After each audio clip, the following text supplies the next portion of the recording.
right, let's go ahead and get started. Good afternoon, everyone. I hope you had a great weekend. So this week we'll be continuing our study of Judaism. We've got 3 more lectures on Judaism, including today's lecture left. And then next week we'll roll right into Christianity and spend 5 classes on that tradition as well before we get to our 4th exam, which is scheduled for Friday, the 6th of November. So that'll cover all the lectures on Judaism and Christianity. That's 10 lectures worth of content. I'll, of course, give you a study guide ahead of time, but that's still a lot of content. So study hard for that one. It's going to be more difficult than certainly the last one where it was only 5 lectures, right?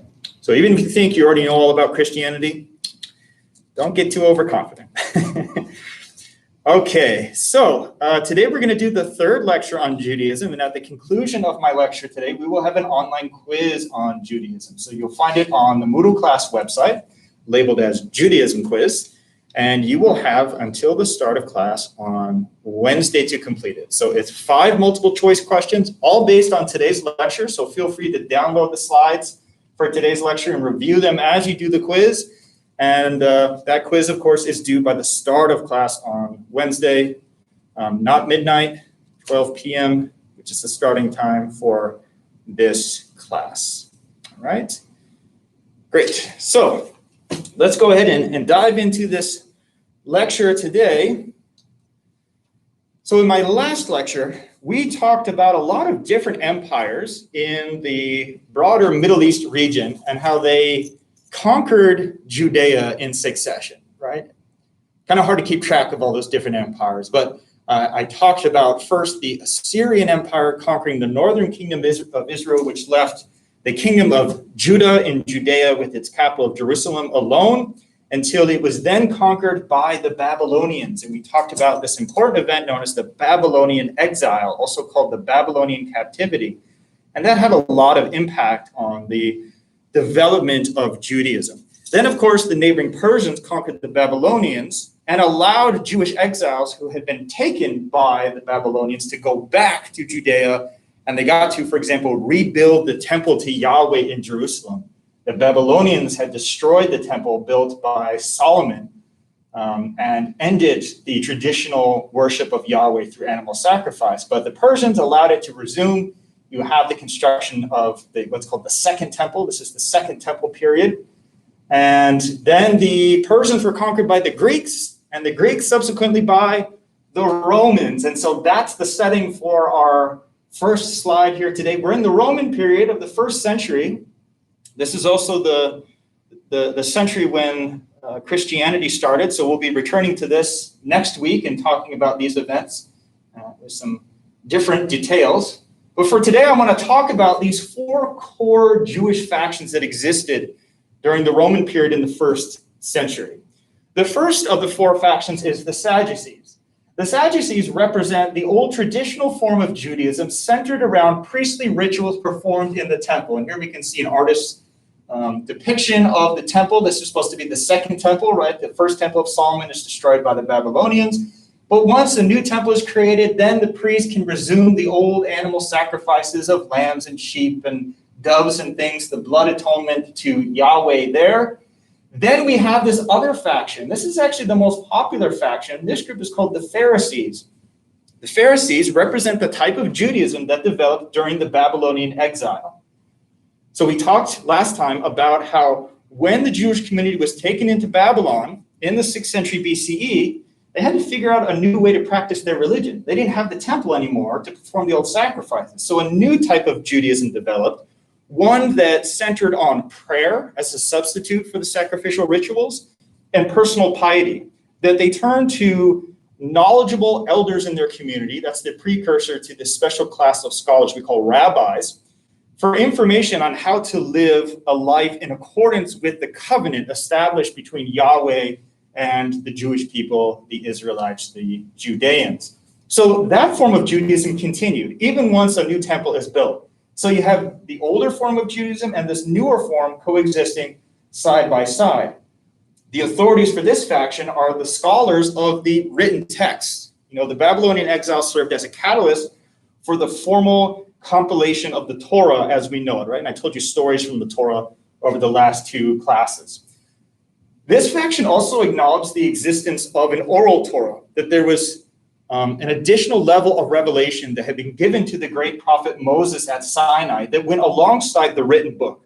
So even though the Sadducees has access to the written book, the Pharisees claim that we not only have the written book, we have knowledge of the oral Torah, the special knowledge that had been passed on from generation to generation going back to Moses. And this informs our better interpretation and our better understanding of the written text. Then we've got 2 other factions. These are of lesser significance. First, we have the Essenes. The Essenes are Jewish ascetics. So we've seen other examples of asceticism this semester, particularly when talking about South Asian religions like Jainism and Buddhism and Hinduism. So here we have an example of asceticism from the Middle Eastern religions. These are Jewish ascetics who practice celibacy, and they withdraw from society and they go off and live in the wilderness, and they think the end of the world is going to happen at any time. So they're getting ready, right? They're like preppers. We have preppers these days, who think the end of the world is going to happen. That's the Essenes. They've withdrawn from Jerusalem. They think, Jewish society this time has become just totally corrupt and immoral. So they've renounced it and they've withdrawn, and they're living these very devout lives, getting ready. They're even performing these ritual washings that are connected to the Christian practice of baptism that we'll learn about next week, purifying themselves because they think any minute the world is going to end and God's going to judge everyone. Okay, so the Essenes are out there. And then we have this last group, the Zealots. The Zealots are Jewish militants who want to, similar to the Essenes, the Zealots see society as being corrupt and immoral, but they want to use force of arms to purge Jewish society of these foreign, infidel, polytheistic people like the Romans, the Greeks, Persians, who have, sullied the sacred abode of the one God, Yahweh. And so they want to take up arms and fight and expel the pagan polytheistic Romans from the promised land. Well, it's the ideas of the Zealots that contribute to the unfolding events of the year 66, where there is a catastrophic Jewish revolt against the mighty Roman authorities. In the year 66, the Zealots decide the time is right to rise up and to liberate the Holy Land from Roman rule and to restore the old free kingdom of Israel that had once existed under kings like David and Solomon. But the Romans are too much for them, right? The Romans were a world power for a reason. They were very militarily powerful, and they didn't tolerate dissent at all. And so they end up crushing the Jewish rebels and anyone that they suspect being involved with them. This culminates with the destruction of the Second Temple. This revolt finally concludes when the Roman Empire destroys the Second Temple of Yahweh. So this concludes what's called the Second Temple period. With the destruction of the Second Temple, the Sadducees once again don't have a job. Just like when the Babylonians destroyed the First Temple, the priests no longer have a role. So with the destruction of Yahweh's temple in Jerusalem in the year 70, the priesthood with its traditional animal sacrifices and rites and rituals ceases to exist. Right? Their descendants continue to live on, of course, but their practices can't occur in the absence of the temple. So that's one of the 4 that's out of the way. Then we have the Zealots. The Zealots are the ones who got this whole revolt started. Well, they tried to take on the Roman Empire in battle, and they lose. They are wiped out, largely speaking, by the Romans in battle. And while the Romans are hunting down the remaining Zealots, they come across communities like the Essenes, those ascetics who are off in the wilderness preparing for the end of the world. It probably seemed like the end of the world to them as this was going on, but the Romans slaughter them as well. They wipe out the Essenes in the wilderness. So we have one of the 4 remaining. That's the Pharisees. So the Pharisees survive, they continue, and they shape subsequent Jewish history. So Judaism as we know it today is rooted in the Pharisaic tradition, the form of Judaism that developed during the exile in Babylon. The Judaism that focused on prayer, personal piety, the study of the sacred texts, the authority of the rabbis. That is Judaism as we know it today, or what's referred to as rabbinic Judaism. Judaism centered around these scholars of the sacred texts. So let's talk about the rabbis. The word rabbi in Hebrew literally means my teacher or my master, or it could even mean my Lord, but not in the divine sense, right? Just a title of honor and respect based on someone's knowledge.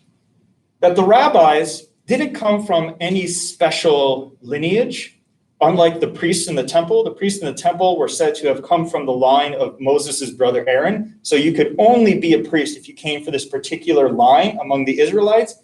But these scholars, you could come from any of the various Israelite tribes. It didn't matter. If you were part of the Jewish people, then you could be a rabbi.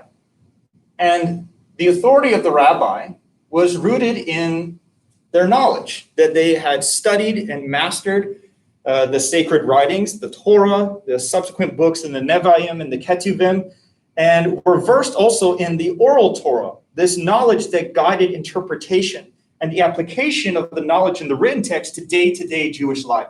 So if you had questions about how am I supposed to act in accordance with this covenant, this special agreement that we Jews have with our God Yahweh, how do I know what I'm supposed to do and what I'm supposed to avoid? Well, the rabbis explain that based on their knowledge and interpretation of the text. And the rabbis identify no less than 613 commandments or mitzvot from the Torah. Now, these aren't all rules or laws per se. They include ethical and moral precepts as well. But clearly, this is more than just the 10 that were inscribed on the stone tablets that Moses delivered off the mountain during the Exodus story. So for the rabbis, they see the center of Jewish life as observing the 613 mitzvot, observing all the commandments that Yahweh has laid down in everyday, day-to-day life. The rabbis themselves aren't separated from society as some kind of special class in the sense that we see, for example, priests in the Roman Catholic Christian tradition. Rabbis get married. They may have day jobs in addition to being these authorities of the text as well, and have families and are an integral part of the community. And indeed, in Judaism, despite the existence of movements like the Essenes, Rabbinic Judaism emphasizes being holy, being pious within the world, not withdrawing from the world and pursuing an aesthetic way of life. So with the destruction of the temple and the rise of the rabbis, the facilities, the focal points of Jewish worship of Yahweh, the God of Abraham, Isaac, and Jacob, becomes the synagogue. The word synagogue is Greek, and it means assembly house. There are other terms for these assembly houses in Judaism. In the Yiddish language, which was developed among the Ashkenazim in Europe, the word shul is used. Another Hebrew term is bet knesset, which means house of assembly.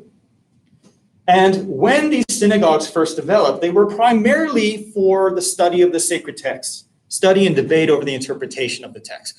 But they eventually turn into houses of prayer as well, and they become the focal point of worship.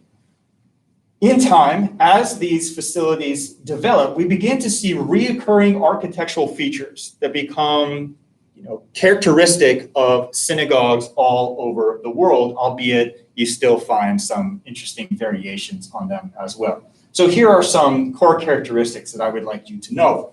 First is that these houses of assembly or houses of prayer are built oriented facing the site where the temple once stood in Jerusalem. So if, for example, you are part of a Jewish community living in Persia, which we know about the presence of Jews in Persia, going back to our discussion last time, you would build your synagogue facing the west, right? Because Jerusalem and the site where the temple once stood is to the west.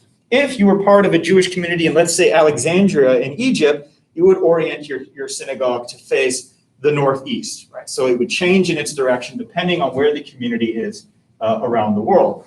The wall of the synagogue that faces the side of the temple in Jerusalem initially was built with a niche, but that niche then became replaced with a cabinet, which is then covered with this ceremonial curtain. Installed within this cabinet, which is called an ark, is placed handwritten scrolls of the Torah. So the Torah, Yahweh's word to the prophet Moses, is installed here in the wall facing Jerusalem. In order to facilitate the proper reading and recitation of those scrolls, a synagogue will also have a lectern or a podium called the bima, where the scrolls can be taken and unfurled in order for people to read from them. Now, traditionally, a synagogue did not have seats or pews.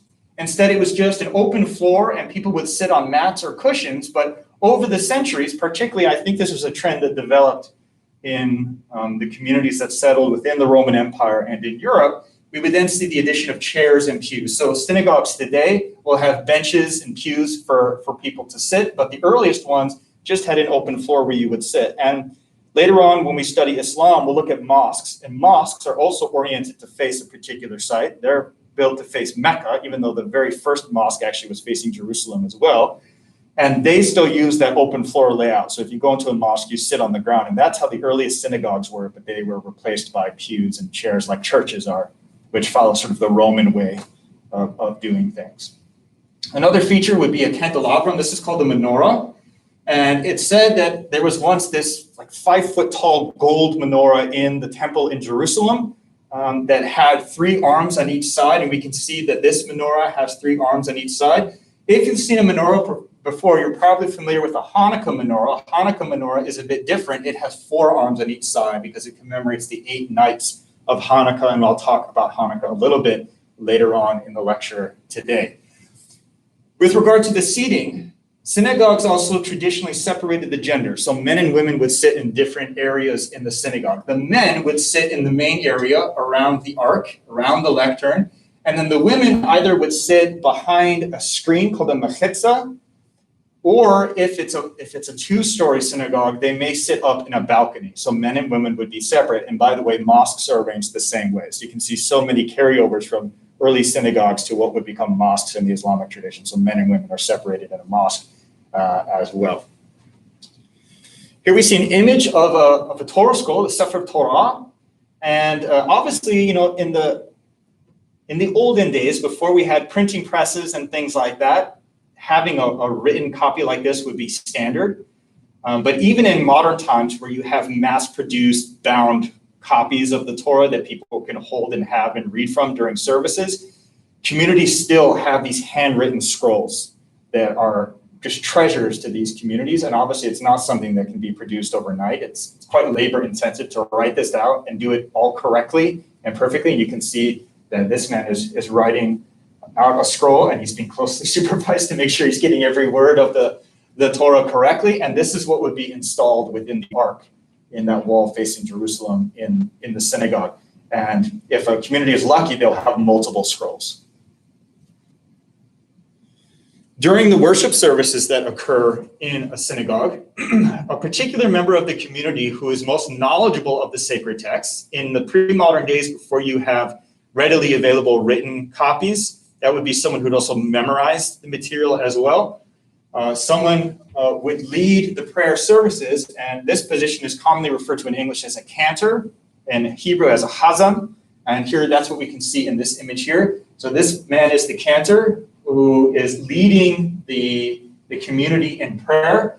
And as this position developed, there became an increasing emphasis on musical ability, that leading the service, one should have knowledge of singing in order to, sort of lead the community in songful prayer and have a good voice. So as the position exists today, a cantor it's primarily someone trained in music rather than in like Torah study, because they have these beautiful voices.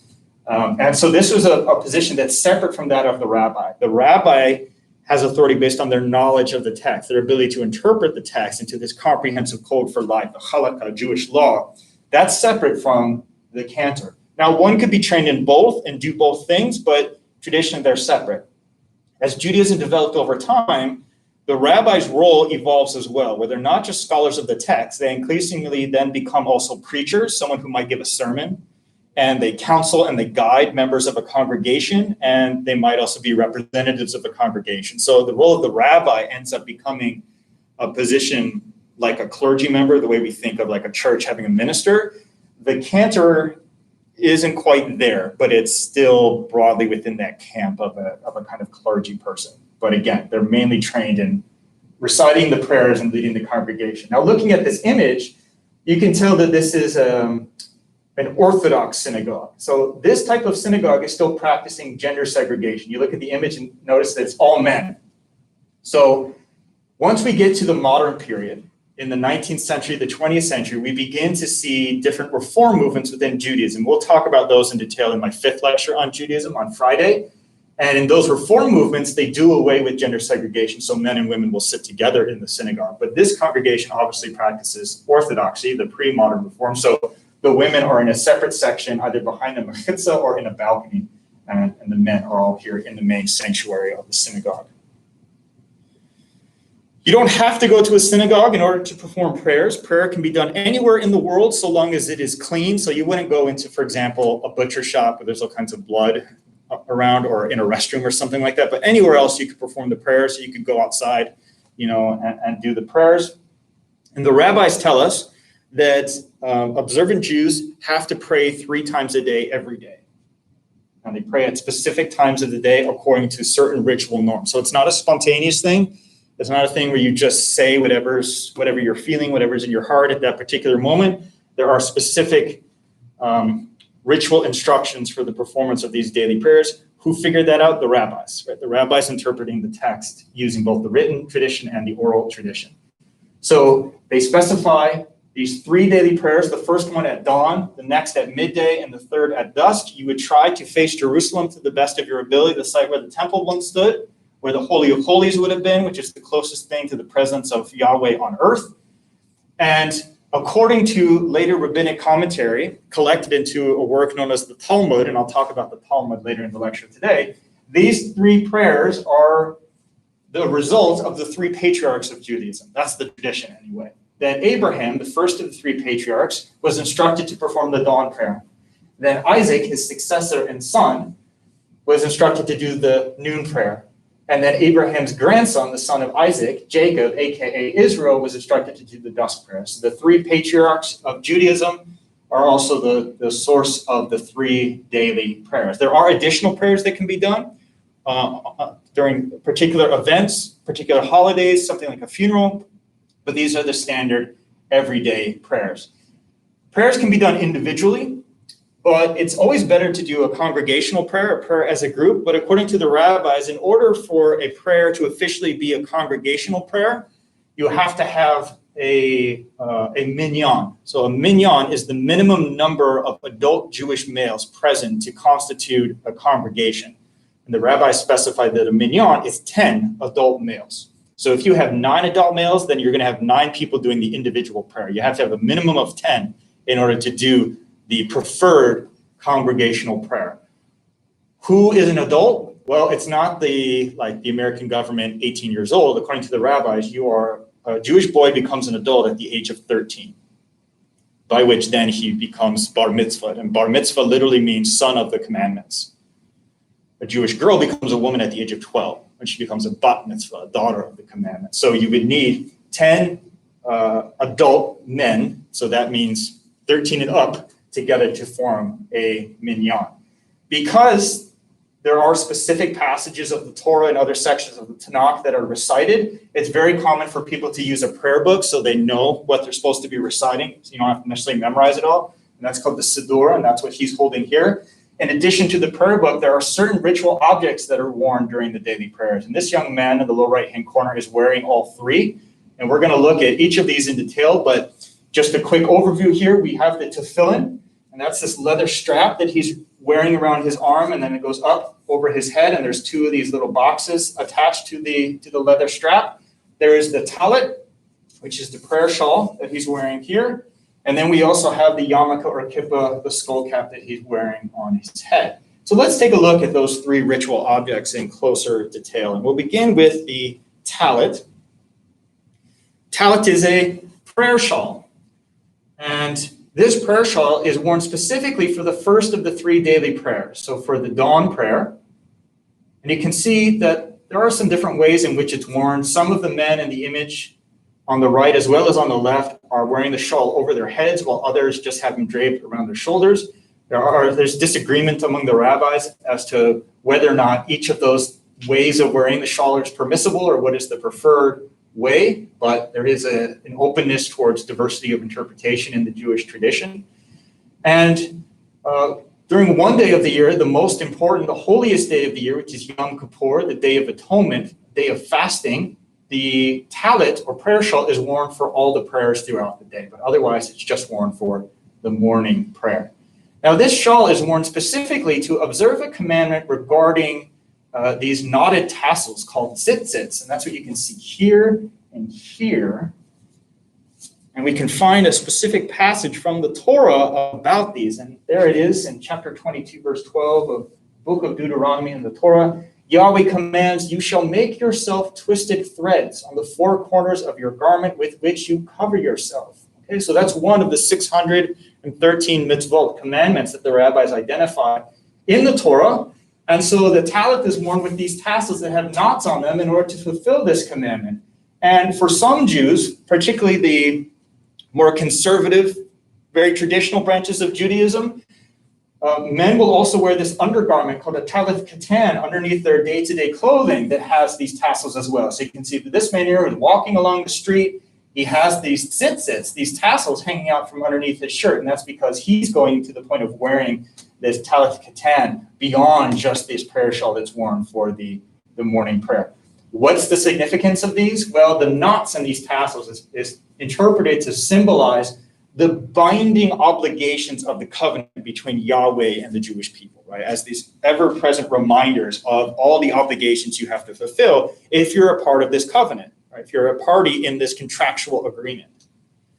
Next, we have the Tefillin. Now, the Tefillin is one of the more fascinating, I think, interpretations that you find, because on the right, we have this passage in the Torah. It's in the book of Deuteronomy, chapter 11, 18, and it says, "You shall put these words of mine," meaning the words of the Torah, "on your heart and on your soul, and you shall tie them for a sign upon your arm, and they shall be as toltafat between your eyes." So the word toltafat I've left in the Hebrew here because the word is ambiguous, but the rabbis explain to us what it means. And according to their interpretation, this passage means the wearing of this tefillin, this leather strap that's wrapped around the arm. And then you have these two leather boxes, one on the head and one on the arm here. And within these leather boxes, there's a small scroll with a passage from the Torah. So therefore, you are putting these words of mine, this is Yahweh speaking, so the words of the Torah, tying them on your arm, and they should be as toltafat between your eyes. And so that's why the second box is on the forehead, in the sense of being between the eyes as well. Right? If you took away the rabbinic interpretation, all you had was this, would you come away with this interpretation from this? Probably not, right? I mean, it's an interesting how they got from this to this. I'd like to hear that discussion of how it became that. So, I mean, looking at this, you can go, okay, I see this and it's on the arm, but taking away that interpretation and working from scratch, I don't know if you would immediately arrive at this interpretation, but that's what they did. So that's tefillin. And then lastly, we have the yarmulke or the kippah, the skull cap, the cap that's worn on the head. And this is meant to demonstrate fear and reverence of God. And you can think of it almost as if a shield by which, God is so powerful, his might is so consuming that you have to shield yourself from his power, almost the way you might cover your head if the sun is really bright and warm, right? You don't want to get burned by it, so you cover yourself, use an umbrella when you're at the beach. So they wear this cap to show reverence and fear of God. At a minimum, you would wear the yarmulke during the prayers, but depending on which rabbis you follow, and certainly in modern times, you have these different reform movements that sort of do away with a lot of the rules. Some believe that you have to wear this at all times except for when you're bathing or when you're sleeping. And thus you can see the addition of some men wearing a fastening pin on there because they're going through their day-to-day life and it could fall off otherwise, and that you should wear it at all times. This has even gone into cases where, let's say, a high school kid is on a basketball team and he actually wears the kippah while playing basketball still because he's part of a branch of Judaism that believes you got to wear this at all times. And if you go and visit a synagogue, even if you're not Jewish, depending on whether it's Orthodox Reform, you'll probably be asked to cover your head, or at least the men will. In some synagogues, a woman will then also have to wear a head covering as well, just not a yarmulke.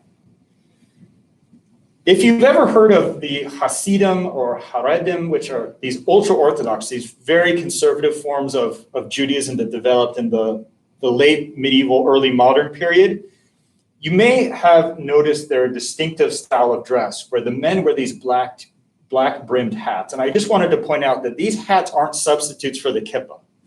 The kippah is still worn, and on this image you can see he's wearing a black kippah or yarmulke underneath his hat.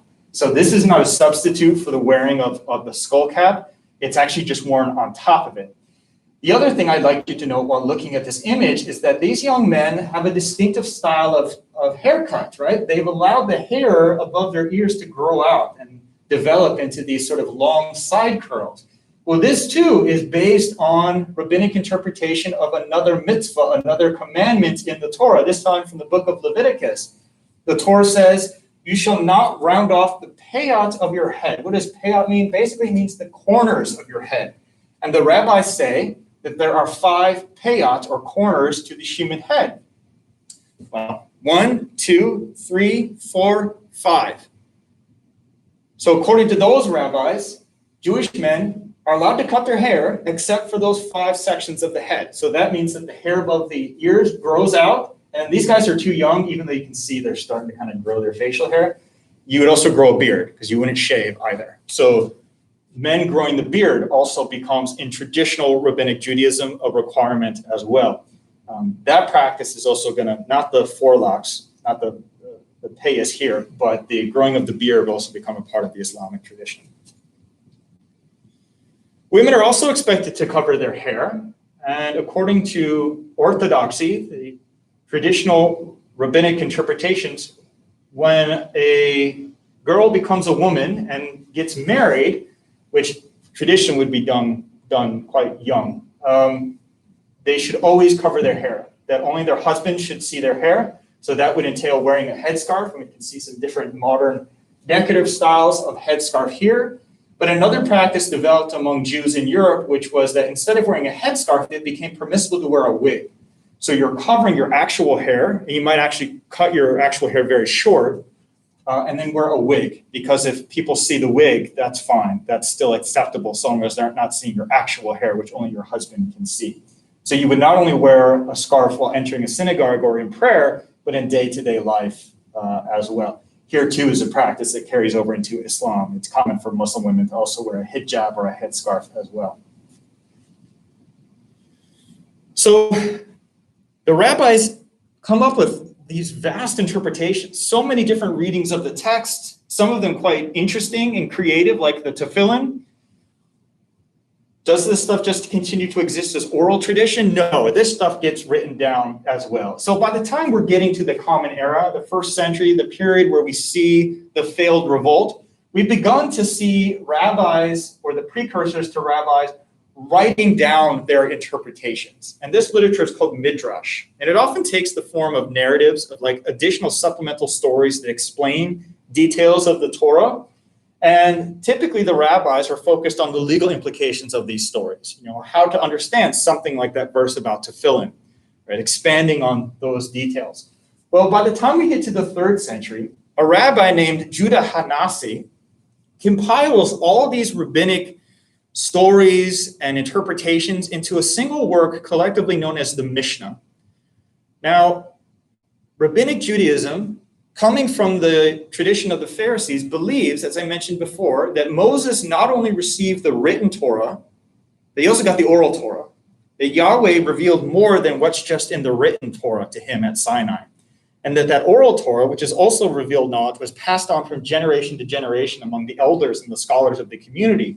So when Rabbi Judah Hanasi in the 3rd century of the Common Era produces the Mishnah, this text is understood to be a written record of the oral Torah that originated with Moses. And so it takes on the status of like revelation alongside the Torah itself.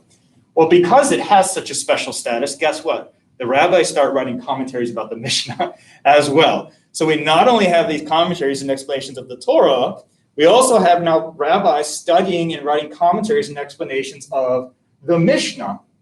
And that develops into the text known as the Talmud. So I mentioned the Talmud briefly before.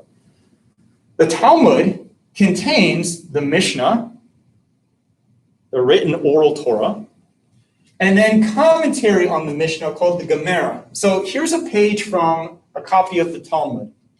Notice that the text is arranged in a really unusual way. We have these different strange columns. The center column here is the Mishnah from the 3rd century of Rabbi Judah Hanasi. Then around it, we have the subsequent Gemara, the commentary written by subsequent generations of rabbis that explain the implications and the meaning of the Mishnah. And then yet we have another section, and this is various footnotes and other supplemental details that go along with the Gemara. So this becomes the Talmud. And the Talmud consists of the interpretations, the arguments, the debates that hundreds of rabbis had about the meaning of the Torah and the Mishnah. So it's not just one single opinion, you get a huge variety of opinions. We could describe, a predominant opinion, but also you'll have obscure minority opinions included in there as well. So if you're researching Jewish understanding of a certain topic, you might go, okay, so this is what most of the rabbis said, but according to the Talmud, this particular rabbi had this interpretation, and that rabbi from this period had that interpretation. All of that is included in the Talmud, right? It includes that diversity of opinion. Now, there were two different versions of the Talmud that took shape among the two predominant Jewish communities of the early Common Era. One took shape in the Roman territories, and this is the Palestinian Talmud, also called the Jerusalem Talmud. And then the other version of the Talmud developed among the descendants of the Jews who had remained in Persia and Babylon, or Iraq and Iran. That came to be known as the Babylonian Talmud. And of the two, the Babylonian Talmud is actually more influential, but they're both respected, important texts. So it's from the Talmud, where we have all these rabbinic interpretations, that we get a written record of halakha, of Jewish law. The rabbis say this is how Jews are supposed to live, what is permissible for them to do and not to do, and they address every topic of life. So I can't go through all of that with you, but I wanted to just look at a couple topics. The first topic I want to talk about is dietary law. So this is called kashrut. So in the Torah, in the written Torah itself, the first 5 books of the Tanakh, or what Christians call the Old Testament, you can find verses that are really explicit about what you can and cannot eat. There's some other verses that are a little more ambiguous. So once you get to the Talmud, you have the rabbis really extrapolating on everything possible, right, that someone who's Jewish might encounter to know whether or not they can eat it or not. So that is kashrut. That is the subject of dietary law. If a food is permissible for a Jew to eat, it is referred to as kosher. So you may have heard of like a kosher butcher shop before. You know that butcher shop serves only permissible meat for devout Jews to consume. So here's a quick overview of kashrut as to what foods can be consumed by Jews and what can't.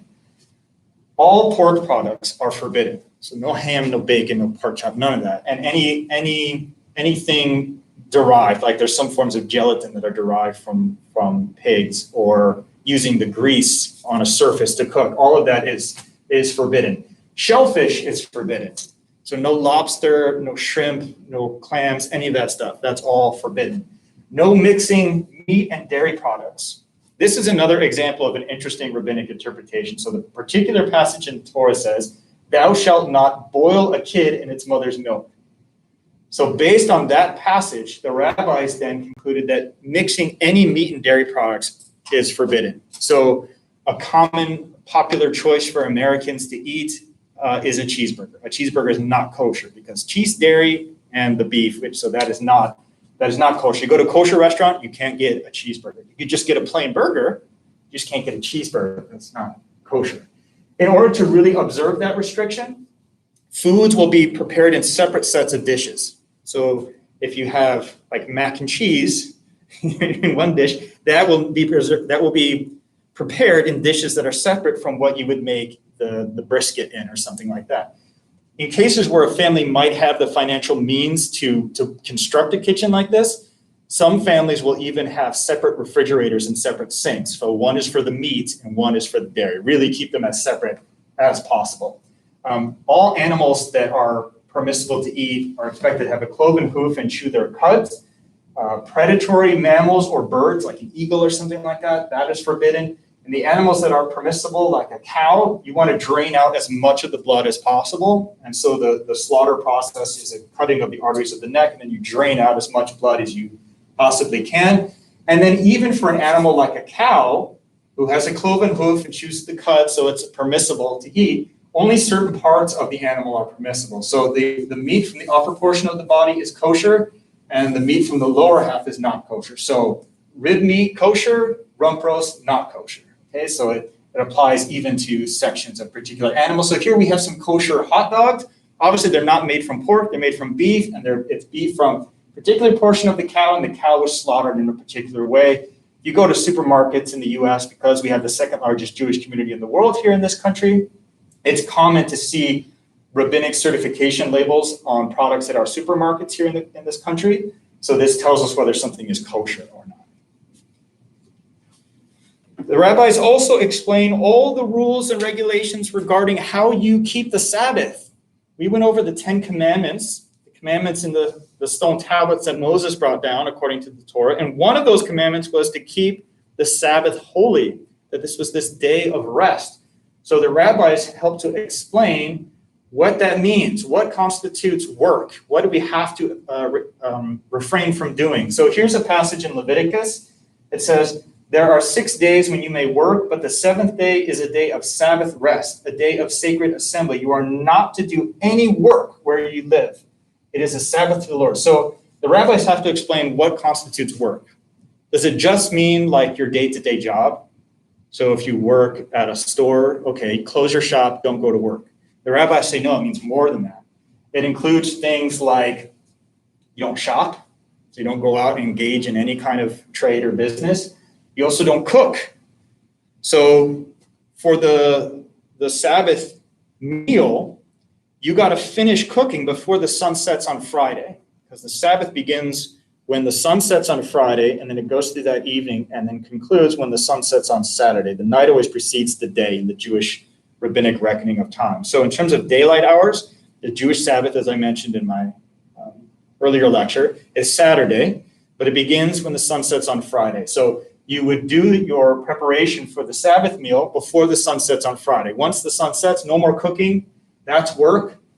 The rabbis will disagree, right, on what constitutes work. So, for example, building a fire is a type of work, anything that is a type of labor.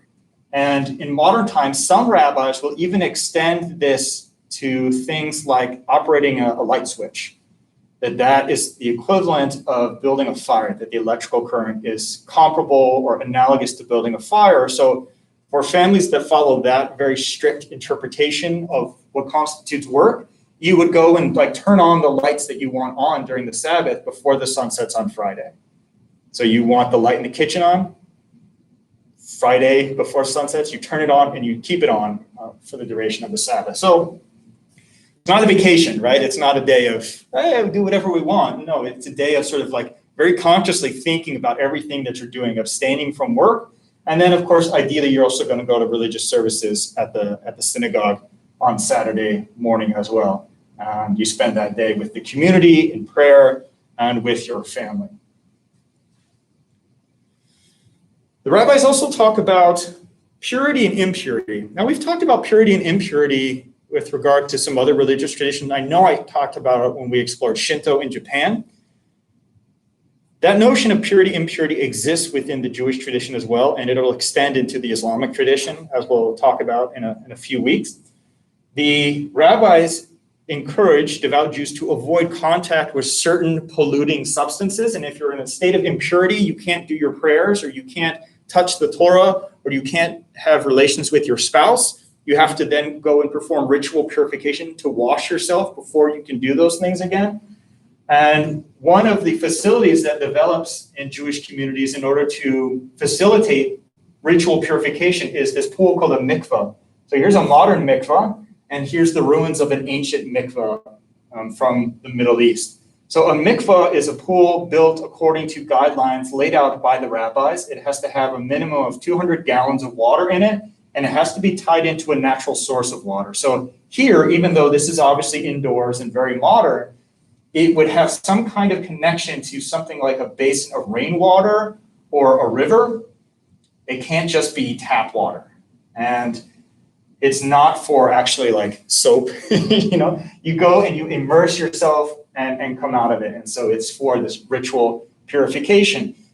The mikvah is used in times of great impurity. And this is especially important for Jewish women because the belief, according to the rabbis, and this is explicit in the Torah actually, is that a woman's menstrual cycle causes a state of great impurity. So before she can once again offer prayers or have relations with her spouse or touch the Torah, she has to go and ritually purify herself by using a mikvah. So a mikvah, although it can be used by men, is especially important for women who would go there presumably on a monthly basis. Now, in the absence of a facility like this, rivers are automatic kosher mikvahs. So when we study Christianity, we'll learn about a guy named John the Baptist, and he was performing these ritual purifications in the River Jordan. The River Jordan was a kosher mikvah, and so there's a connection there between early Christian baptism and the rituals focused around mikvahs in Jewish thought. In addition to physical purification, Jews also emphasize, of course, spiritual purification. And so that would be done through repentance and various acts of atonement. And the day in which spiritual purification is most important is the Jewish holy day of Yom Kippur. And I mentioned Yom Kippur briefly before with regard to the wearing of the talith or the prayer shawl. Yom Kippur is the Day of Atonement. So that's the holiest day in the Jewish calendar. It involves not just 24 hours of fasting, but 25, just to be safe, in which Jews will abstain from eating or drinking. And so this is a way of showing repentance, of putting oneself through this trial to show one's commitment and devotion to Yahweh. And the rabbis say that it's on this day of the year when God essentially reviews the divine record as to who's going to live and who's going to die and reviews your good deeds and so forth. And so it's a very important day to take account for everything that you've done the previous year. Similar to the way in which there are members of religious communities that only show up at their church or their mosque or their temple for a particular holy day in the year, Yom Kippur is like that day. Right? So if there are people who aren't otherwise very religious, they go to Shawl, they go to the synagogue for Yom Kippur. Yom Kippur is the 10th and final day of this sacred period called the 10 Days of Awe that begins with the Jewish New Year, which is Rosh Hashanah. In Judaism, you have a separate calendar. And the calendar has been modified in more recent centuries to reset and stay in a line with the solar Gregorian calendar that we use. So that means that the days of these holy days, like Yom Kippur, aren't the same in our calendar every year, but they're always in the same time of the year. So for example, Hanukkah always falls in the winter time. It's not always on the same day, but it always falls in the winter by the way the Jewish calendar resets. And Hanukkah actually is a pretty minor holiday compared to something like Yom Kippur or the Passover, which is the ritual commemoration of the Exodus, where Moses leads the Israelites out of bondage. But Hanukkah is probably the best known, and that's because it's the winter holiday, and therefore it's seen as like the Jewish equivalent of Christmas, and it's become a gift-giving holiday.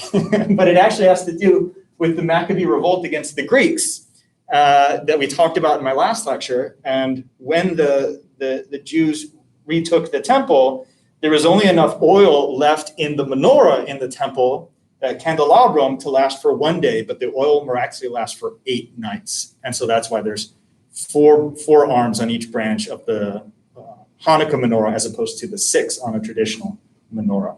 So that's not quite as exciting as like Yom Kippur, but in modern times, it's probably, at least in America, is the most famous of them. And did I run out of time? Yeah. All right, I'll wrap up there. I've only got 2 minutes left. Any questions? Oh, okay, so remember to do the online quiz. You've got 5 multiple choice questions based on today's lecture. Feel free to pull up these slides while you take the quiz, and it is due by the start of class on Wednesday, so noon on Wednesday.